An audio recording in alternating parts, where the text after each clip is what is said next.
Hi. Last week I titled my talk Forward Thinking with a Backward Look. I think after the talk it was pretty clear what I meant by that.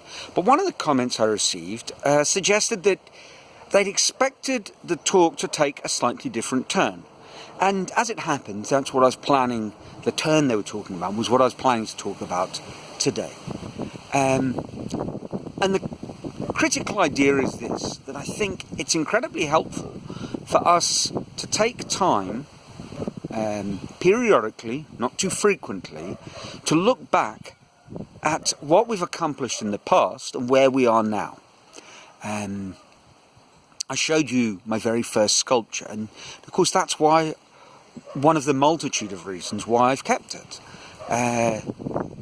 From time to time, I look at it, and besides the nostalgia element, and a lot of the stuff that we keep from our past is nostalgia. So it's lovely in terms of provoking memories, but it's also a benchmark. It's my very first metal sculpture. So whatever I have produced since then, I can make some sort of comparison. I don't want to say direct comparison, because if you're beginning to try different ideas or work with a slightly changed technique, of course it's not directly comparable. But I can, at least on some level, look at what I'm doing now and look at what I did then. And it, I suppose, goes a step further, that as I've worked on my sculpture, I've begun to develop a sort of an overarching theme. You know, one of the subjects that I've continually worked on is the human form and natural forms in general, but specifically the human form. So looking at sculptures that I did at the beginning of this process and looking what I've done recently, I really can compare and see the progress I've made. Betty Wright, I can't remember, I can never remember her name. The drawing on the right side of the brain lady. I mean, that's her starting point. Make a benchmark drawing. You know, before you investigate the book, before you try out some of the exercises, spend 20 minutes drawing a self-portrait that will act as your benchmark. And she's reasonably specific about the amount of time, and that acts as a kind of a technical control as well. You know, if we periodically look back at what we've done, and obviously that implies if we periodically kind of keep some sort of archive, and obviously this will vary enormously. You know, if you're an actor, it will require some sort of video evidence. If you're a musician, it will require some sort of recording. You know, perhaps in some areas it's a little less obvious what it might be, but I think there is a way of taking a snapshot periodically of what you're doing. If we do that and then give ourselves a period of time to develop with some sort of purpose, developing a new technique, practicing the application of something that we've done in a new setting, working with a new material, whatever that might be, and we build up this sort of library of benchmarks, it really does give us a sense of the progress that we're making. And this is valuable if for no other reason that I think that internal voice that it's always plaguing us, one of its common little themes is, you're rubbish. And obviously having the benchmark pieces allows you to dispel that, you know, visibly dispel that.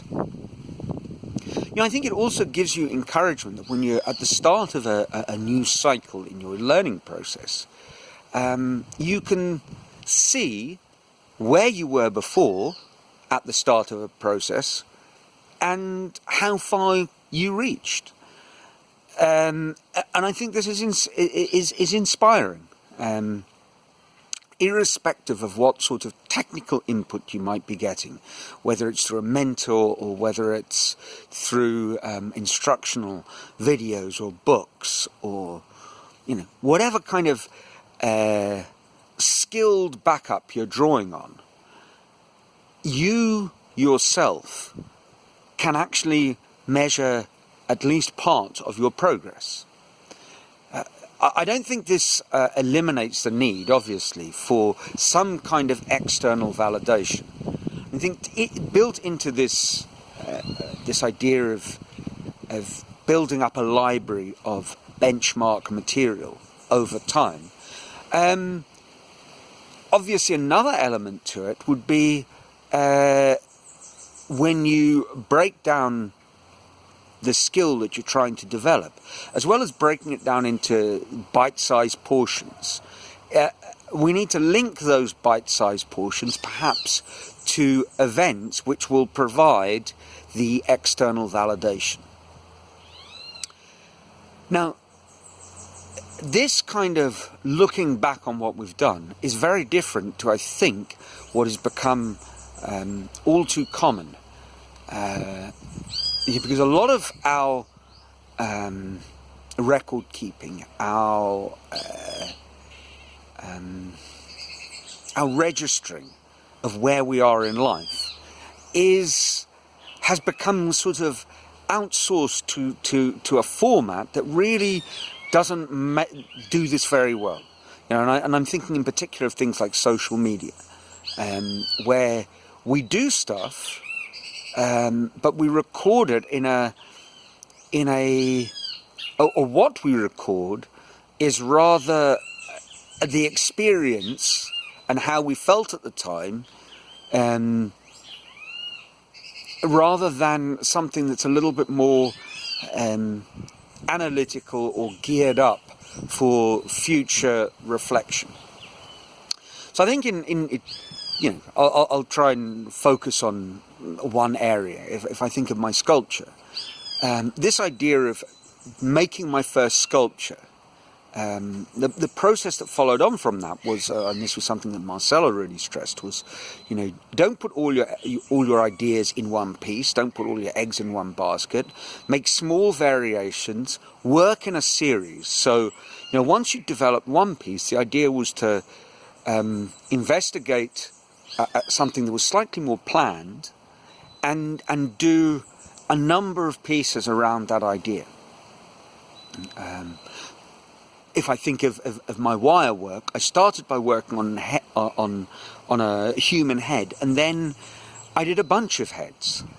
And at the end of that process, first of all, I could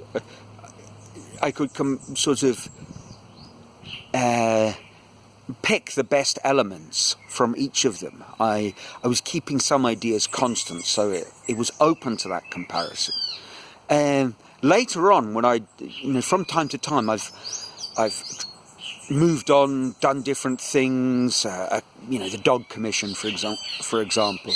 And what I found quite useful for me at that point is when I finished that piece of that series of works, I'll go back and say, okay, let's do a head or let's do a mask. The masks are quite useful because I can do them reasonably quickly. I've got a bunch of them now over a 4-year period, and I can start looking at the masks from these different moments, and I really can see my personal development. So I think this is a very interesting way not interesting way of learning, but it's a very interesting tactic that you can tag onto your learning process. So I guess that's what my viewer was kind of driving at. There's this idea of looking back at what you've done in the past and seeing where you've got to. It is a very, very powerful thing to do. And knowing that it has that power. I think we need to somehow build that into our planning of what tasks we take on, what challenges we face. So that's the idea for this week. Next week will be the start of a multi-part examination of an idea, and that will bring me to the end of what I would, I suppose, can loosely be grouped as talks about the learning process.